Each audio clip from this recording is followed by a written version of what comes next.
This video is part 3 of our 3-part series on how to clean a Scotsman Prodigy Plus cuber.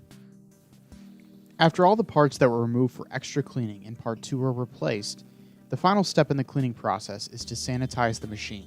Before initiating the clean cycle, prepare a solution of a locally approved sanitizer, in this case New Calgon IMS, and warm water in a bucket.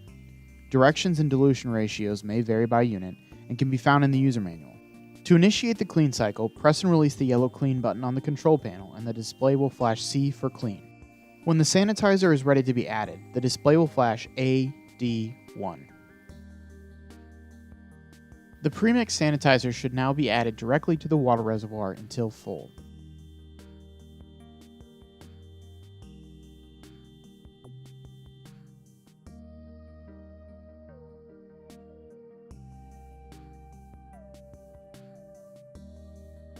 The machine will circulate the properly diluted sanitizer for 35 minutes, including a final rinse.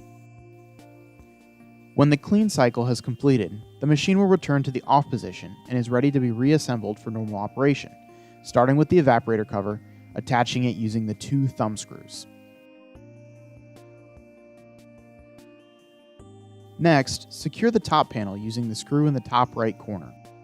Then reinstall the front panel, sliding the panel in at the top first, and then securing it at the bottom with the screws in the corners.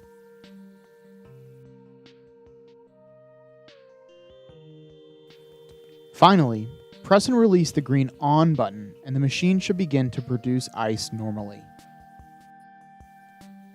This concludes our 3-part series on how to clean a Scotsman Prodigy Plus cuber.